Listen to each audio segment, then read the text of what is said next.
हाँ जी, क्या हाल चाल, कैसे हैं आप सब? होप सो आप सब बढ़िया होंगे। मैं बता दूं, मैं भी बहुत अच्छा हूँ। तो पार्टनरशिप की इस रिवीजन सीरीज में आगे चलते हुए हम लोग जा रहे हैं अपना पीस मिल डिस्ट्रीब्यूशन का मेथड नंबर 2 करने के लिए, जिसका नाम है आपका मैक्सिमम लॉस मेथड। और ये मैक्सिमम लॉस मेथड जो है ना, ये कुछ नहीं है, ये गार्डनर वर्सेस मरे का कॉपी पेस्ट है। ये गार्डनर वर्सेस मरे का कॉपी पेस्ट है। और इसमें हम डिस्ट्रीब्यूशन ऑफ कैश कैसे करेंगे? हम लोग सीधे सीधे इंसॉल्वेंसी लॉस निकालते थे ना, जैसे हम गार्डनर वर्सेस मरे के अंदर जो इंसॉल्वेंसी लॉस आपने गार्डनर वर्सेस मरे के अंदर सीखा था कि हमारे पास में अवेलेबल एसेट इतनी है, अवेलेबल लाइबिलिटीज इतनी है, नेट डिफरेंस आ रहा था, वो इंसॉल्वेंसी लॉस था। और इस इंसॉल्वेंसी लॉस को कैपिटल रेशियो में जो आपके सॉल्वेंट पार्टनर थे वो बांटते थे। तो सेम केस यहाँ पर भी फॉलो होते हुए चलेगा।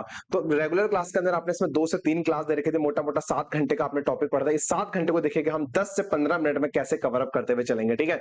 आपके पूरे 7 घंटे या 6 घंटे जो भी आपने क्लास में दे रखे थे, वो 10 से 15 मिनट में पूरा का पूरा कवर हो जाएगा। बस इस रिवीजन में मेरे साथ आप बने रहिएगा, ठीक है? चलिए, मैक्सिमम लॉस मेथड यानी copy paste of Gardner versus Murray. होता क्या था, मैंने आपसे जैसे गार्डनर वर्सेस मरे के अंदर क्या था, आपके पास जो अवेलेबल एसेट होते थे और आपके पास में जितना यहाँ पे लायबिलिटी होता था, तो जो डिफरेंस आता था उस डिफरेंस को हम क्या बोलते हैं? इंसॉल्वेंसी लॉस, या इसी को हम बोलेंगे मैक्सिमम लॉस। इस मैक्सिमम लॉस को कौन बियर करेगा? इसको पार्टनर बियर करेंगे। जो सॉल्वेंट पार्टनर होंगे, सॉल्वेंट पार्टनर का मतलब क्या, जिनका पॉजिटिव कैपिटल बैलेंस आ रखा उनको कैश पे कर देंगे, और जिसका नेगेटिव आ रहा होगा वो इंसॉल्वेंसी लॉस है। और उस इंसॉल्वेंसी लॉस को कैपिटल रेशियो में कौन बांटेगा? सॉल्वेंट पार्टनर बांटेंगे। सर मैंने कहा हाँ हाँ, हम कैसे करेंगे? सबसे पहले आप क्या निकालोगे? सबसे पहले आप जो काम करते आ रहे थे, आप स्टेटमेंट ऑफ कैश बनाते थे, बोलो हाँ, अरे बोलो ना हाँ हाँ सर हाँ। आप क्या करते थे, रुको रुको मैं इधर दिखा दूं। आप सबसे पहले एक स्टेटमेंट बनाते थे ऑफ कैश डिस्ट्रीब्यूशन। आप स्टेटमेंट ऑफ कैश डिस्ट्रीब्यूशन बनाते थे, यस सर। इसमें आप क्या करते थे? ऑर्डर ऑफ पेमेंट दिखाते थे कि सबसे पहले पेमेंट किसको मिलेगा, और ऑर्डर ऑफ पेमेंट आपने डिसाइड किया। इस ऑर्डर ऑफ पेमेंट में ना, मेरे लाल मेरे काले मेरे पीले, जब पार्टनर का नंबर आ जाएगा ना, जब पार्टनर का नंबर आ जाएगा, तो आप क्या करोगे? जो पैसा होगा उसको कैसे बांटोगे? सर पीएसआर बांट देंगे। यानी कि आप पैसा बचा इतना पार्टनर को देना है, पार्टनर को देना है इतना, और आज के दिन तुम्हारे पास में कितना कैश बचा है पार्टनर को देने के लिए? तो मेरे पास इतना कैश है और मुझे पार्टनर को इतना देना है। इस बीच का जो डिफरेंस होता है ना बेटा, इस डिफरेंस को हम बोलते हैं मैक्सिमम लॉस। इस डिफरेंस को हम बोलते हैं मैक्सिमम लॉस। मतलब इतने का नुकसान है, मतलब मेरे पास में अवेलेबल कैश 100 रुपए है, लेकिन पार्टनर को देना 110 है, तो 10 रुपए का मेरे पास में क्या है? मैक्सिमम लॉस है। इस मैक्सिमम लॉस को हम क्या करते थे? पार्टनर्स में बांटेंगे पीएसआर के अंदर। इस मैक्सिमम लॉस को हम पार्टनर्स में बांटेंगे इन द रेशियो ऑफ पीएसआर। तो होगा क्या ना, जैसे मैं उस 10 रुपए को अपने पार्टनर से पीएसआर में बांटूंगा, तो किसी पार्टनर का नेगेटिव बैलेंस आ रहा होगा, किसी पार्टनर का पॉजिटिव बैलेंस आ रहा होगा, किसी पार्टनर का नेगेटिव बैलेंस आ रहा होगा और किसी पार्टनर का पॉजिटिव बैलेंस आ रहा होगा, यस सर आ रहा होगा। ऐसे केस में क्या होगा? जिसका नेगेटिव आ रहा है बेटा, जिसका नेगेटिव आ रहा है वो इंसॉल्वेंट हो गया, मतलब उसका इंसॉल्वेंसी लॉस है इतना। उस इंसॉल्वेंसी लॉस को क्या करेंगे? जो सॉल्वेंट पार्टनर है वो अपनी कैपिटल रेशियो में बांटेंगे। जो सॉल्वेंट पार्टनर है वो अपनी कैपिटल रेशियो में इस इंसॉल्वेंसी लॉस को बांटते हुए चलेंगे। और बाद में क्या होगा? जिसका पॉजिटिव बैलेंस आ रहा होगा उसको हम पे कर देंगे, इसका पॉजिटिव बैलेंस आ रहा होगा उसको पे कर देंगे। बस यही करना है, और इसी मेथड को, यानी इसी प्रोसेस को आपको रिपीट रिपीट एंड रिपीट करते हुए चलना है, ठीक है? तो बहुत ही आसान सा टॉपिक है, ऐसा कुछ भी नहीं है बिल्कुल। मैं आपको फिर बोलूंगा, जैसे मैं हमेशा बोलता हूँ, फ्री के नंबर है, बस कंसेप्चुअली क्लैरिटी होनी चाहिए। अब होता क्या ना, हमारे सीएमए के प्रोफेशन में सबसे बड़ी दिक्कत ही है ना, हमारा 90% सीएमए का बच्चा पास्ट पेपर करके जाता है। सर पास्ट पेपर करके जाता है का मतलब कि हमारा सीएमए का जो भी उसको पढ़ा रहा है, जो पढ़ाने वाले हैं भी मार्केट में जो लोग पढ़ा रहे हैं, वो क्या करते हैं ना, सीएमए वालों बच्चे के सामने धोखाधड़ी करता है। वो अपनी जेब गर्म करने के लिए सीएमए के बच्चे का ब्रेन वॉश करके उसकी जिंदगी झंड कर देते हैं। वो पढ़ाते क्या, वो स्टडी मटेरियल से क्वेश्चन कराए, बाद में बच्चे से बोले बेटा स्कैनर खरीद ले, और बच्चे ने स्कैनर खरीद लिया। अब scanner is what? Scanner is just a compilation of past paper. अब बच्चा वो पास्ट पेपर करके एग्जाम में जा रहा है, उसे कॉन्सेप्ट नहीं पता, उसे प्रोविजन नहीं पता, उसे कोई कहानी नहीं पता कि करते क्यों है, कैसे करते हैं, क्या करते हैं। उसने पास्ट पेपर रट्टा मार लिए, 10 अटेम्प्ट के 20 क्वेश्चन पेपर कर लिए उसने, और एग्जाम में भैया 20 क्वेश्चन पेपर करोगे तो ऑब्वियसली बात है, हर टॉपिक के 20 क्वेश्चन करोगे, उस टॉपिक का एक ही तो क्वेश्चन आना ही है एग्जाम में, तो फंसना ही फंसना है। और बच्चा पास हो गया, पास होने के बाद से कुछ आता नहीं है। जब उसे कोई कुछ आता नहीं है तो उसे अच्छी आर्टिकलशिप नहीं मिलती, अच्छी आर्टिकलशिप नहीं मिलती, कल को फाइनल, इंटरमीडिएट उसका ढीला हो गया तो फाइनल उसका अपने आप कमजोर हो गया, फाइनल कमजोर हो गया तो कैंपस प्लेसमेंट अच्छा नहीं मिलेगा, कैंपस प्लेसमेंट अच्छा नहीं मिलेगा तो बच्चा मार्केट में आता है और बोलता है कि हमें सीएमए करके कुछ नहीं मिल रहा है। तो ये जो पूरी चेन है ना, इस चेन में एक ही व्यक्ति जिम्मेदार है, और वो है जो आपको पढ़ा रहा है। यानी कि जो आपसे ये बोल रहा है कि पास पेपर कर लो, क्वेश्चन आंसर लगा लो, इसका अंदर सॉल्व कर लो, और सीएमए का एग्जाम पास कर लो, तो उसको बेटा आपको पास कराने से मतलब है, और वो इनडायरेक्टली भविष्य आपका बर्बाद कर रहा है, बट डायरेक्टली अपनी कोचिंग का प्रमोशन कर रहा है और कुछ नहीं कर रहा है। ठीक है, तो नक्कालों से सावधान, जो कि मैं हमेशा बोलता हूं। तो इन सारे जो स्कैम्स हैं, इन स्कैमों से बच के रहिएगा। अगर ये स्कैम आपके साथ हो रहा है तो आप बच के रहिएगा। जैसे मैं हमेशा बोलता हूं, जैसे मेरी किताब में अकाउंट्स में जब 400 क्वेश्चन है, उस कंपाइलर में जब मैंने 400 क्वेश्चन डाल रखे हैं, स्टडी मटेरियल डाल रखा है, एमटीपी डाल रखी है, आरटीपी डाल रखी है, पास्ट पेपर डाल रखे हैं, तो मुझे बच्चे को अलग से कोई पास्ट पेपर खरीदने वाली सैंपल बुक बोलने की जरूरत ही नहीं है, क्योंकि मेरे बच्चे ने सब कुछ क्लास में कर लिया। आ रही बात समझ में? तो ऐसे चीजों से बच के रहिएगा, इसलिए वहां पर 1.5 घंटे में क्लास खत्म हो जाती है, और बच्चा बोलता है सर मार्केट में तो कोई 200 घंटा पढ़ा रहा है, लेकिन हम तो 100 घंटे में खत्म कर लेते हैं, 80 घंटे में खत्म कर लेते हैं। तो बेटा वो इसीलिए खत्म कर लेते हैं क्योंकि पास पेपर आपका टीचर बोलता है तुमसे खुद लगाओ, दिक्कत होगी तो मुझे बताना। स्टडी मटेरियल में 4 क्वेश्चन होता है, चैप्टर खत्म हो जाता है, तो तुमने पढ़ा क्या? एक्चुअली तुमने कुछ पढ़ा ही नहीं है, एक्चुअली तुम्हारे साथ में स्कैम हुआ है। आ रही बात समझ में? इसलिए दिक्कत आती है, और इसलिए हमारा बच्चा कंसेप्चुअली हमेशा वीक होता है, और इसकी वजह से हमें जो बाकी प्रोफेशन है उनके सामने मार्केट में कॉम्पिटिटिवनेस यानी कॉम्पिटिटिव एज पाने में हमें दिक्कत आती है, और वो इसलिए आती है। तो उसकी कड़ी जो होती है वो शुरू यहां से होती है। आ रही बात समझ में? यस सर, आ रही है। तो आइए फटाफट से हम लोग करेंगे अपना मैक्सिमम लॉस मेथड। और मैक्सिमम लॉस मेथड के अंदर पहला आपके पास में क्वेश्चन है, मेरे ख्याल से क्वेश्चन नंबर 35। ठीक है, क्वेश्चन नंबर 35, 34 तो एचआरसीएम का था। Question number 35 maximum loss method यहाँ पे आपको दे रखा है। The following is the balance sheet of X Y Z who were sharing profit and losses in the ratio 5:3:2 on 31 December 2023 when they decided to dissolve the partnership firm. तो creditor थे आपके पास 55,000 रुपए के एक्स, ये क्या भाई साहब, creditor थे आपके 55,000 रुपए के, लिखा इसने, ठीक है। एक्स वाई जेड कैपिटल होगी, इसका मतलब क्रेडिटर बेटा एक ये है 10 लाख रुपए, ये गलत क्वेश्चन है, मिसप्रिंट हुआ है। तो ये कैपिटल रहा होगा मेरे ख्याल से पार्टनर का एक्स वाई जेड, मैंने हाँ क्लास में सही करा रखा होगा इसको। और ये क्रेडिटर है आपके पास में 10 लाख रुपए का, ठीक है। तो एक्स और वाई और जेड की कैपिटल ये है, वाई का लोन है, इतना नहीं पार्टनर्स का लोन है, पार्टनर का लोन जिम्मेदारी होता है, पार्टनर में एडजस्ट मत कर देना। कैश इतना था आपके पास में, ओपनिंग कैश हो गया ये आपके पास में, अदर एसेट आपके पास में 13,04,000 के थे। फिर वो आपसे बोलता है there was a bill of ₹4,000 due on 1/4/24 under discount. एक बिल था आपका जो अंडर डिस्काउंट चल रहा है, जिसको हम लोग कंटिजेंट बोलते रहते हैं। तो 4,000 का बिल था, ठीक है, कोई दिक्कत नहीं, जब इसका पैसा मिलेगा, बिल था ना, बिल था ड्यू ऑन 1/4, तो बिल था, उसका पैसा आपको देना था। अदर एसेट आपको दे रखे कुछ इस प्रकार से, 1 जनवरी को 8,85,000 आपने रियलाइज किया, 1 फरवरी को 3 लाख आपने रियलाइज किया, 1 मार्च को 8,000 रुपए आपने रियलाइज किया, और 1 अप्रैल को 5,000 आपने रियलाइज किया, 1 मई को 10,000 आपने रियलाइज किया, और जो एक्सपेंस ऑफ रियलाइजेशन है वो 5,000 है। तो आपने रियलाइजेशन खर्चे 5,000 रुपए किया, बट अल्टीमेटली 4,000 रुपए, मतलब कि आपने बचा के 5,000 रुपए रखा था तिजोरी के अंदर, बट एक्चुअल में जिस दिन आपने पे किया रियलाइजेशन का खर्चा 4,000, मतलब 1,000 बच गया आपका, तो 1,000 रुपए आपको मिल गया। ठीक है, यानी पैसे का ना जाना भी आना ही होता है। ठीक है, और 1 मई को आपने पे किया था, accepted the bill of the underscore met the bill. तो जो एक्सेप्टर था, जिसने बिल का पैसा देना था 4,000 रुपए, उसने भी 4,000 रुपए मीट आउट कर दिया, मतलब अब मुझे 4,000 रुपए पे करने की जरूरत नहीं है। सर ये समझ में नहीं आया ये वाला पॉइंट। देखो होता क्या है, बचपन था, 11th क्लास, छोटे छोटे बच्चे थे, गलियों में कंचियां खेलते थे, तब मैडम पढ़ाती थी, चैप्टर का नाम था बिल्स ऑफ एक्सचेंज, याद है? यस सर याद है। बताओ, ए ने बिल काटा, यानी इशू करा बिल, ड्रॉ किया बी के नाम से, और इसने बैंक से इसको डिस्काउंट करा लिया। अच्छा, अब बैंक से डिस्काउंट करा के मान लो 100 रुपए का, क्वेश्चन में 4,000 का बिल, 4,000 का बिल है, तो मैंने 4,000 का बिल बैंक को दे दिया, और बैंक ने मुझे इसके बदले में आज पैसा दे दिया, मान लो 3,900 रुपए, 100 रुपए अपने डिस्काउंट चार्ज काट के। ड्यू डेट पे क्या होगा, ड्यू डेट पे बैंक इसके पास जाएगा, ड्यू डेट पे बैंक इसके बी के पास जाएगा, बी से बोलेगा बी तुम्हारे नाम का एक पेबल बिल है 4,000 रुपए, लाओ मुझे पे करो। तो ड्यू डेट पे इस बी ने बैंक को पे कर दिया, बात खत्म, तो बिल मीट आउट हो गया, तो कोई दिक्कत नहीं, झंझट खत्म। तो अब ऐसा हो सकता था कि मान लो जिस दिन बैंक ड्यू डेट पे इस बी के पास जाता, अगर बी ने मान लो पैसा देने से बेटा मना कर दिया, अगर बी ने पैसा देने से मना कर दिया होता, तो ये जो बैंक है किसका गला पकड़ता? सर बैंक ऑब्वियस सी बात है ए का गला पकड़ता, बैंक ए का गला पकड़ता, क्योंकि ए ने बिल दे रखा था बैंक को। तो ए ने अपने घर पे 4,000 रुपए की जिम्मेदारी दिखा रखी थी कि यार अगर मान लो कल को बी ने पैसा देने से मना कर दिया बैंक को, तो मेरे घर पे कंटिजेंट लायबिलिटी पैदा हो सकती है 4,000 रुपए की। तो इसलिए मैंने अपने कैश में से, अपने इस ओपनिंग कैश में से 4,000 रुपए बचा के रख लिया, कि हो सकता है भविष्य में अगर बी ने डिफॉल्ट कर दिया तो बैंक मेरा गला 4,000 के लिए पकड़ सकता है। आ रही बात समझ में? लेकिन जब due date of the bill आया, जब due date of the bill आया जो कि 1/4/24 को आपने डिस्काउंट करा रखा था, ड्यू है 1/4/24 को, तो 1/4/24 को जब इस बिल का ड्यू डेट आया तो बी ने पैसा दे दिया, बी ने कोई भी डिफॉल्ट नहीं किया, तो इसका मतलब जो मैं 4,000 का अपने घर पे कंटिजेंट के नाम से तिजोरी में 4,000 बचा के रखा था, अभी 4,000 कहीं नहीं जाना, अभी 4,000 कहीं नहीं जाना है, तो ये मेरे पास ही रहेगा। इसका मतलब पैसे का ना जाना भी क्या होता है, आना ही होता है। तो जो 4,000 पहले माइनस करके बैठा था कि ये 4,000 शायद जा सकता है, अब ये नहीं जाएगा, मतलब ये आ गया, तो 4,000 प्लस कर दूंगा उस दिन जिस दिन ये कंटिजेंसी खत्म हो जाएगी, और उस दिन मेरे घर पे 4,000 रुपए पैसा ऐड हो जाएगा। मेरी बात समझ में आ रही है? यस सर, आ रही है। ठीक है, फिर उसने हमसे कहा,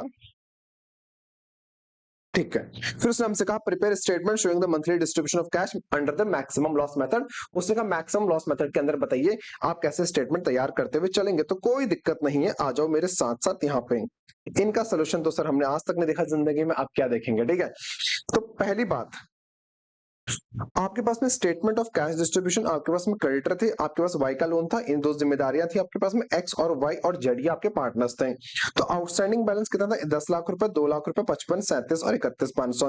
ओपनिंग कैश 20,000 रुपए था, जिसमें से खर्चे के लिए मैंने कितना बचा लिया? 5,000 बचा लिया, तो मेरे पास 15,000 रुपए बचा। अभी 15 में पहले किसको दूंगा? पहले क्रेडिटर को दूंगा 15,000, बात खत्म, कैश खत्म। 1 जनवरी को मेरे पास में 8,85 का रियलाइजेशन हुआ, और 1 फरवरी 8,85 पूरा किसको दे दूंगा? पूरा का पूरा क्रेडिटर को दूंगा। अभी भी क्रेडिटर बचा कितने का? 8,85 15 9, ये भी 1 लाख का क्रेडिटर बचा हुआ है। फरवरी में 3 लाख रुपए का रियलाइजेशन हुआ, तो उसमें से 1 लाख रुपए इसको दे दूंगा, 2 लाख बचेगा, वो 2 लाख किसको दूंगा? वाई के लोन को दूंगा। अब दोनों बाहर की जिम्मेदारी यहाँ पे खत्म हो गई है। अब बारी आती कैपिटल वाले नहीं, मालिकों की। 1 मार्च को मेरे पास में 8,000 रुपए आया। 8,000 रुपए जब आया, तो अभी मैंने 8,000 में से क्या किया होगा? सबसे पहले जो कंटिजेंसी थी 4,000 रुपए की, उसके लिए पैसा बचाया। तो सबसे पहले मैंने जो 4,000 रुपए बेटा कंटिजेंसी का था, उसके लिए पहले 4,000 का पैसा बचा लिया। तो देखो 8,000 में से मैंने 4 बचाया, तो मेरे पास 4,000 बचा। अभी 4,000 जो बचेगा, इसमें से मैं क्या करूंगा? अपने मालिकों को पैसा दूंगा, मतलब कैपिटल ड्यू करूंगा। अब 4,000 मेरे पास में है, ध्यान से मेरी बात समझो, 4,000 अवेलेबल है बेटा मेरे पास में। मेरे पास मालिक कितने हैं? 55, 37, 500, 31। इनको जोड़ो जरा, मुझे देना है कितना? 1,24। मुझे देना है 1,24 तीनों को, इन तीनों को जोड़ो, मुझे देना है 1,24, लेकिन मेरे पास है कितना? 4। तो मैक्सिमम लॉस कितना है बेटा? जैसे कि आपने क्वेश्चन पर देखो, पार्टनर्स को ड्यू कितना था? पार्टनर्स को ड्यू था बेटा 110। आपके पास कैश अवेलेबल कितना था बेटा? 10,100। तो 10 रुपए क्या हो गया? Maximum loss. सेम चीज आपके पास अवेलेबल कितना है सर? 4,000। पार्टनर्स को ड्यू कितना है? 1,24 आज के दिन। तो बेटा मैक्सिमम लॉस कितना है? 1,20। इस मैक्सिमम लॉस को क्या करोगे? पीएसआर में बांट दोगे। इस मैक्सिमम लॉस को पीएसआर में बांट दोगे, 60, 36 और 24। अब बैलेंस निकालो, जैसे 60, 36 और 24 बांटा, तो अब कितना बचा? 55 में से 60 गया, इसका नेगेटिव 5 आ गया। 37,500 में से 36,000 गया, इसका 1,500 पॉजिटिव आ गया। इसका 31,500, ऐसा 7,500 पॉजिटिव आ गया। तो बैलेंस ये बच रहा है ड्यू। अब देखो जिसका नेगेटिव है ना, इसका नेगेटिव खत्म करना पड़ेगा। इसका मतलब नेगेटिव आ रहा है, मतलब ये इंसॉल्वेंसी लॉस है, इसको देना था इतना, दे दिया इतना, एक्सेस चला गया इसके पास में। तो अब क्या होगा? इस इंसॉल्वेंसी लॉस को कौन बियर करेगा? इसको ये दोनों बियर करेंगे जो सॉल्वेंट पार्टनर है। किस रेशियो में बियर करेंगे? तो इसका 5,000 है लॉस, ये 5 खत्म हो जाएगा यहाँ से, तो प्लस का 5,000 आ जाएगा। ये 5,000 किसके घर पर बढ़ जाएगा? नेगेटिव इसके घर पर बढ़ जाएगा, ये इन दोनों के कैपिटल रेशियो में चलेगा। कैपिटल रेशियो का ये मतलब क्या है? यहाँ पे जो ओपनिंग कैपिटल रेशियो आपको ऊपर दे रखा था, ये 37,500, 31,500, मतलब 37.5, 31.5, इस रेशियो में इसका 5,000 का नेगेटिव बैलेंस बढ़ जाएगा। ये बढ़ गया सर। अब बैलेंस निकालो बेटा फिर से। अब बैलेंस निकला सर ये, अब इनका नेगेटिव आ गया सर, है ना? जैसे इनका ये खत्म किया, तो अब इनका नेगेटिव आ गया 1,217 रुपए, और इनका नेगेटिव आ गया 5,200, इनका 5,217। अब इसका पॉजिटिव है, ठीक है। अब इसका 1,217 नेगेटिव खत्म करना पड़ेगा। अब इसे कौन बेयर करेगा? कौन बचा सर? ये इंसॉल्वेंट हो गया, अब सॉल्वेंट एक ही बचा है, तो ये 1,217 के लॉस को बेयर करेगा। तो नेट बैलेंस निकालो, कितना आ रहा है? 4,000 रुपए इसका पॉजिटिव आ रहा है। इसका मतलब जो 4,000 रुपए अवेलेबल था, वो 4,000 रुपए जो था वो इसको मिलेगा। ओ, तो लास्ट में जिसका पॉजिटिव बच रहा होगा, इसका मतलब पॉजिटिव का मतलब होता है cash paid to the partner, तो ये 4,000 रुपए पेड टू जेड हो जाएगा। आ रही बात समझ में? ये क्या हुआ? ये आपका कुछ नहीं, गार्डनर वर्सेस मरे ही तो है। ये गार्डनर वर्सेस मरे ही तो है। हाँ सर, गार्डनर वर्सेस मरे ही तो है। अब लास्ट में बताओ बैलेंस ड्यू कितना रहा? तो इसका तो पूरा 55 ही रहा। देखो इसको मिला कितना? 0। इसको देखो पेड टू जेड, जेड को 4 मिला, इसको मिला 0, इसको मिला 0। तो इनको मिलना कितना था? 55 मिलना था, मिला कितना? 0, तो 55 ही रहा। इसको मिला 0, मिलना 37,500 था, 37,500 ही रहा। इसको मिला 4,000, मिलना कितना था? 31,500, तो इसका कितना बचा? 27,500 ड्यू रहा। फिर क्या होगा, 1 अप्रैल, 1 अप्रैल को रियलाइजेशन हुआ कितने का, 5,000 रुपए का। लेकिन 1 अप्रैल को एक बिल ड्यू था जो कि उस ड्रॉवी ने पे कर दिया, तो जो 4,000 की मैं अपने घर पे कंटिजेंसी खड़ी करके बैठा था, अब वो 4,000 नहीं जाना है। और पैसे का ना जाना भी क्या होता है सर, आना ही होता है। तो पैसे का ना जाना भी जब आना ही होता है मेरे बच्चे, तो ये 4,000 मेरे पास आ गया, तो मेरे पास अवेलेबल कैश कितना हो गया, यहाँ पे 9,000 हो गया।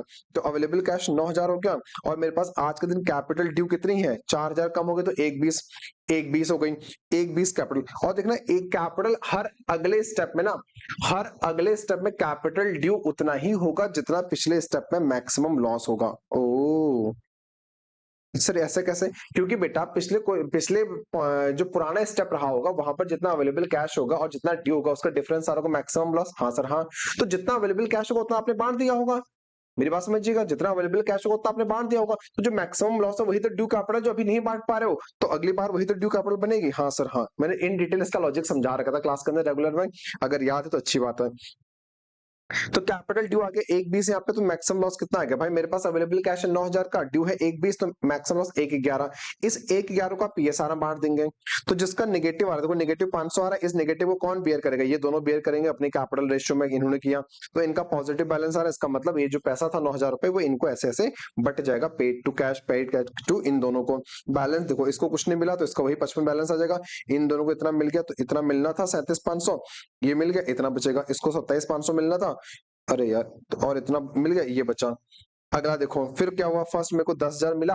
अब जब मई में आपने खर्चा किया तो आप खर्चे के लिए तैयारी कितना करके बैठे थे सर, 5,000 की तैयारी करके बैठे थे, बट एक्चुअल में मई के दिन खर्चा हुआ कितने का, खर्चा सर 4,000 रुपए का हुआ, तो 1,000 रुपए आपके पास बचा, तो वो आपका पैसे का ना जाना फिर से आना हो गया। ठीक है, 11,000 का अवेलेबल कैश है, आज के दिन मेरे पास आउटस्टैंडिंग कैपिटल कितने थे, जोड़ दो इनको, तो आज के दिन आउटस्टैंडिंग कैपिटल वही होगी जो पिछले पॉइंट पे मैक्सिमम लॉस रहा होगा, जो पिछले पॉइंट में मैक्सिमम लॉस रहा होगा। तो आज मैक्सिमम लॉस कितना हो गया, आज के दिन 11 है, 1,11 देना है, तो 11, 1,00,000 का मैक्सिमम लॉस है। पीएसआर बांट दो, पीएसआर बांट दिया, तो कोई भी किसी का भी कोई नेगेटिव नहीं आ रहा है, तो पूरा 11 आपका पे कैश हो गया। अब नेट रियलाइजेशन लॉस निकाल लीजिए, इसको 55 मिलना था, 5 मिला, इसको 55 मिलना था, 5 मिला, तो अभी भी 50 नहीं मिला, तो 50 नहीं मिला तो रियलाइजेशन लॉस है। इसको 33,572 मिलना था, 35 इतना मिला, तो इसका 30,000 नहीं मिला, मैक्सिमम रियलाइजेशन लॉस हो गया। इसको इतना मिलना था, इतना मिला, तो इतना नहीं मिला, यही इससे क्या बन जाएगा, रियलाइजेशन लॉस हो जाएगा। उम्मीद है यहां तक आपको समझ में आ रहा होगा, कोई दिक्कत नहीं होगी। ठीक है, प्रेम से बोलो राधे राधे। ठीक है जी, यस सर जी, ठीक है। आ जाओ उसके बाद क्वेश्चन नंबर 36 पे। Question number 36 done done done done, इसको भी कर लेंगे हम फटाफट से। क्वेश्चन नंबर 36 आपका था, the following is the balance sheet of PQR on 31 August 2023 when they decide to dissolve the partnership firm, there is sharing profit and loss in the ratio 2:1।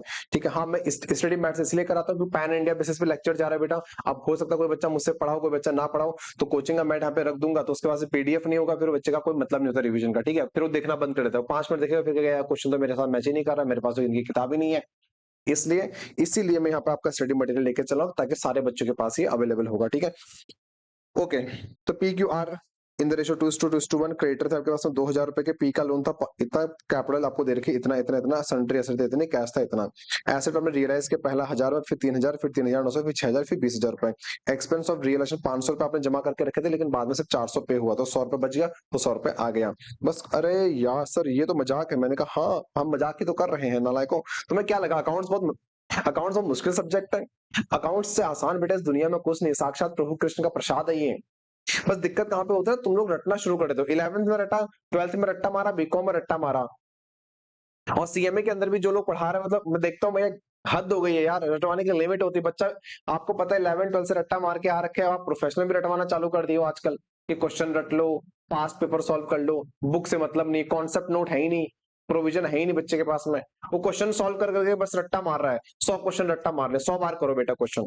ऐसे पढ़ाई नहीं होती है, ऐसे एग्जाम पास होता है, और एग्जाम पास से बेटा सिर्फ रिजल्ट आता है, और result is just an entry ticket. Ticket मिल जाएगा फिर क्या करोगे, यात्रा तो बहुत भीड़ के साथ करनी पड़ेगी ना, उनके बीच में कैसे सरवाइव करोगे फिर। ठीक है, तो उसके लिए तैयार करो अपने आप को। मेरी बात समझ में आ रही है, यस सर आ रही है। तो आउटस्टैंडिंग बैलेंस आपको दे रखा था 2,000, 5,000, 15, 18 ये था, तो ओपनिंग कैश 500 था, आपने खर्चे के लिए बचा लिया, तो मेरे पास कैश बचा ही नहीं। तो पहला रियलाइजेशन 1000 रुपए का हुआ, तो 1000 किसको दे देंगे, क्रेडिटर को, तो अभी भी क्रेडिटर 1000 का बचा है। सेकंड रियलाइजेशन 3000 की हुई, तो 1000 रुपए हमने क्रेडिटर को दे दिया, 2000 रुपए इसको दे दिया, ये काम खत्म हो चुका है। तीसरी रियलाइजेशन हुई 3900 रुपए की, तो 3900 में से पहले क्या करोगे, पहले 3000 रुपए का लोन निपटा दोगे, फिर ये निपट जाएंगे, 900 बचा। अब 900 रुपए मेरे पास देने के लिए, लेकिन 15, 18 और 9, 18 और 9 27, 27 10 37 5 42, 42 के मेरे पास कैपिटल ड्यू है। तो मेरा मैक्सिमम लॉस कितना आ रहा है, 41,100। इस मैक्सिमम लॉस को हम बांटेंगे पीएसआर में, इन तीनों में।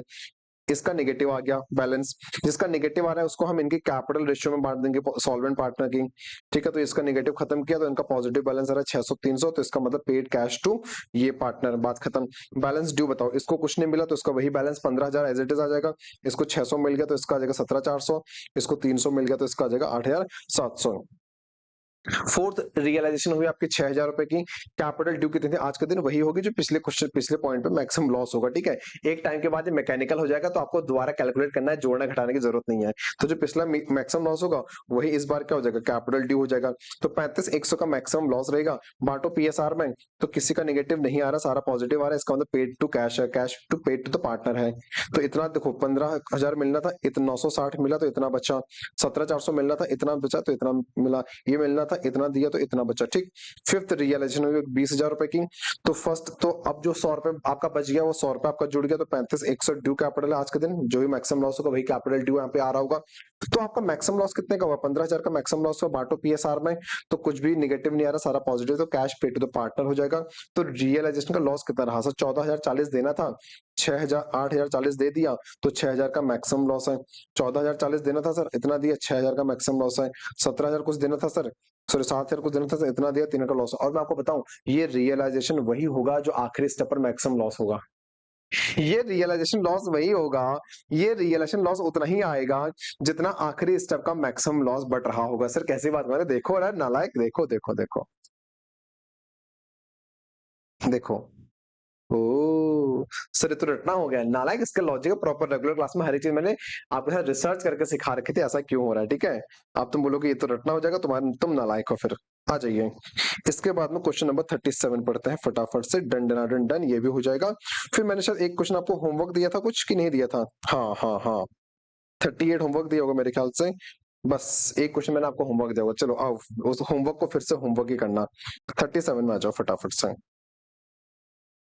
राहुल, रोशन और रोहन तीन पार्टनर थे, पीएसआर था इनका 3:2:1 respectively, there partnership was dissolved on 30th June 2023 when PSR is as follows, then partners balance sheet as follows. Capital आपको देखिए राहुल की, रोशन की और रोहन की, क्रेडिटर आपको दे रखा, कैश आपको 28 दे रखा, सैंडली डेटर आपको दे रखा, स्टॉक आपको एक बार का दे रखा है। देयर वाज अ बिल था 10,000 को, जो ड्यू था 30 नवंबर 23 को, बिल था तो कंटिजेंसी हो सकती है, मुझे डाउट है कि मेरा जो ड्रॉवी था वो बिल का पेमेंट करेगा कि नहीं करेगा, इसलिए मैं क्या करता हूँ अपने घर पे कंटिजेंसी बनाते हुए चलता हूँ 10,000 रुपए की under discount. It was agreed that the net realisation should be distributed there in due in order in the end of the each month, ठीक है, but safely it possible, अरे मतलब ही नहीं है, the realization and expenses as under। तो देखो देखो देखो 31 जुलाई को आपने स्टॉक एंड डेटर से इतना मिला, लेकिन इसको रिकवर करने में इतना खर्चा हुआ, तो एक्चुअली मेरे घर पे आया कितना, 77,000 आया भाई, 84,000 मिला, 84 को रिकवर करने या रियलाइज करने में 7 का खर्चा हुआ, तो नेट जेब में गांधी कितना आया, 77 आया। 31 अगस्त को 1/26 का रियलाइजेशन हुआ और 5,400 का उसको रियलाइज करने में खर्चा हुआ, तो 1/20/600 मेरी जेब में आया।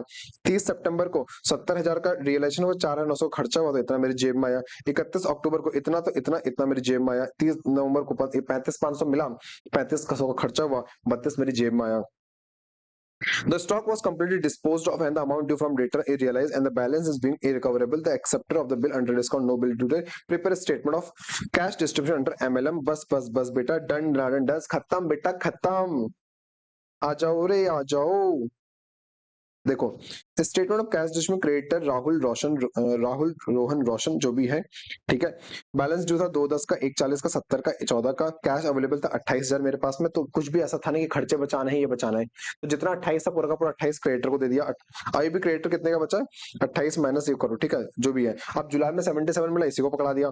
अगस्त में 1/20/2600 मिला, अभी 1/5 और देना था, तो 1/5 इनको दे दिया, बचा 15,600। अब 15,600 में से मैंने क्या किया, पहले कंटिजेंसी का 10,000 बचा लिया, और मेरे पास अवेलेबल कितना रहा, 5,600 अवेलेबल रहा। रहा। कैपिटल ड्यू कितने 140 और 7, 140 और 7, 210, 210 और 224, 224 अवेलेबल है, सॉरी 224 देना है, 56 अवेलेबल है। मैक्सिमम लॉस कितना 2,18,000। अब 2,18 के मैक्सिमम लॉस को कैसे बटेगा, पीएसआर मार दिया, पीएसआर बांटा तो दो लोगों का नेगेटिव आ गया। इनका नेगेटिव कौन बियर करेगा, 224 नहीं 36, 24, 22,400 और 2800, 22,400, 2800, 25,200, 25,200 का नेगेटिव कौन बेयर करेगा, ये सॉल्वेंट पार्टनर करेगा। तो ये सॉल्वेंट पार्टनर बेयर करेगा, तो इसका क्या रहा पॉजिटिव, इन दोनों का नेगेटिव। तो 5600 किसको मिल जाएगा, इसी को मिल जाएगा, कौन है, राहुल को मिला। तो कैपिटल ड्यू बताओ कितनी आ रही है। तो ऑब्वियस सी बात है सर, कैपिटल ड्यू हमेशा वही आएगी जो पिछले केस में मैक्सिमम लॉस रहा होगा। जो मैक्सिमम लॉस रहा होगा यही अगले पॉइंट पर कैपिटल ड्यू बन जाएगा। Very very good. तो बैलेंस क्या रहा, 140 मिलना था, 5600 मिला, 134,400 और मिलेगा, 70 में से कुछ नहीं मिला, 70 पूरा, 14 में से कुछ नहीं मिला, 14। अब आज के बाद सितंबर में रियलाइजेशन कितने का हुआ, 65,100 रुपए का रियलाइजेशन हुआ। तो मैक्सिमम लॉस कितना रहा, 153,300, बांटो पीएसआर में, बांटा पीएसआर में, कुछ एक का नेगेटिव आ गया, तो ये इंसॉल्वेंसी लॉस हो गया। इसे कौन बेयर करेगा, ये दो सॉल्वेंट पार्टनर बेयर करेंगे, कैसे, कैपिटल रेशियो में। तो 14 और 7 में इसको बेयर करते हुए चलेंगे। तो डिफरेंस क्या है, कैश पेड इन दोनों को पे कर दिया, यानी जो आपको कितना मिला था 65,100 मिला था, वो ऐसे ऐसे बढ़ जाएगा, इसको कुछ नहीं मिलेगा। कैपिटल ड्यू कितना आएगा, जो पिछले केस में आपका मैक्सिमम लॉस था वही यहाँ पर कैपिटल ड्यू आएगा। आप देख भी लो, निकाल भी लो, 134,400 मिलना था, 50 मिला तो 84 बचा, 70 मिलना था 15 मिला, इतना बचा, 14 मिलना था कुछ नहीं मिला तो 14 बचा। ठीक, अक्टूबर में रियलाइजेशन कितने का हुआ, 73,500 का हुआ, और मैक्सिमम लॉस 79,800, 79,800 का आपने पीएसआर बांटा, तो किसी का भी नेगेटिव नहीं है, मतलब कैश पेड है, तीनों को बांट दो। फिर कैपिटल, फिर आपका ड्यू कब हो रहा है, कैपिटल ड्यू है नवंबर में 79,800, वही जो पिछले केस में आपका मैक्सिमम लॉस रहा होगा वही यहाँ पर कैपिटल ड्यू हो जाएगी। नवंबर में रियलाइजेशन हुआ 32 का, और जो कंटिजेंसी था ना वो पेड कर दिया, मतलब सामने ड्रॉबी ने पे कर दिया, तो मेरे घर पे कंटिजेंसी खत्म। तो जो मैं तैयारी करके बैठे थे कि पैसा जाएगा, वो नहीं जाएगा, तो पैसा आ गया। तो मेरे पास पैसा बचा कितना टोटल आज के दिन, 42,000 रुपए का, और देना कितना 79,800, तो मैक्सिमम लॉस कितना 37,800, बांटो पीएसआर में, डिफरेंस आ रहा है 21, 14 और 7, तो ये कैश पे कर दिया। तो आपने क्या किया, रियलाइजेशन लॉस वही आएगा जो लास्ट स्टेप में आपका, जो लास्ट स्टेप में आपका मैक्सिमम लॉस था वही लास्ट में रियलाइजेशन लॉस बन जाएगा। देखो, ओ माय गॉड, कोई दिक्कत यहाँ तक, no sir, no sir, no sir. तो इसके बाद अगले केस में हम लोग आपका अमेलगमेशन स्टार्ट करेंगे, amalgamation of form. Amalgamation of form तो बाद में आएगा, पहले आपके यहाँ पे ना सोल प्रोप्राइटर का एक्विजिशन है, सोल प्रोप्राइटरशिप को भी एक्वायर करता है, यानी मान लो कोई पार्टनरशिप फॉर्म है, वो सोल प्रोप्राइटर को एक्वायर कर लेती है, तो वो भी आपके यहाँ पर है वो चीज, ठीक है। उसको भी उन्होंने अमेलगमेशन ऑफ फर्म का नाम दे रखा है। अब इंस्टीट्यूट है भाई, कुछ भी कर सकता है, ठीक है। ऑल्दो अमेलगमेशन ऑफ फर्म नहीं है, वो एक्विजिशन ऑफ सोल प्रोप्राइटरशिप है, ठीक है, बाय पार्टनरशिप फर्म। तो acquisition of sole proprietorship bye partnership firm, ये उस कॉन्सेप्ट का नाम होना चाहिए, बट इन्होंने उसको अमेलगमेशन का नाम दिया, तो ठीक है, इन्होंने बोला तो हम भी बोलेंगे यार, अब हम क्या बोल सकते हैं इनसे, ठीक है। तो उसको हम लोग अगले लेक्चर में देखेंगे, अगले रिवीजन में देखेंगे। तो यहाँ तक जुड़े रहने के लिए आपको बहुत बहुत धन्यवाद। अगर आपको लगता है वीडियो आपके लिए हेल्पफुल था तो जरूर जरूर से इसको लाइक करिएगा, नीचे कमेंट जरूर करिएगा, और अपने दोस्तों के साथ शेयर करना मत भूलिएगा। ऐसे ही शेयर करते रहिए, शेयरिंग इज केयरिंग, ऐसे लगे रहो मित्रों। फिर मिलेंगे आपके साथ में अकाउंट्स के एक नए रिवीजन के साथ में, ठीक है। धन्यवाद, धन्यवाद, धन्यवाद, थैंक यू वेरी मच।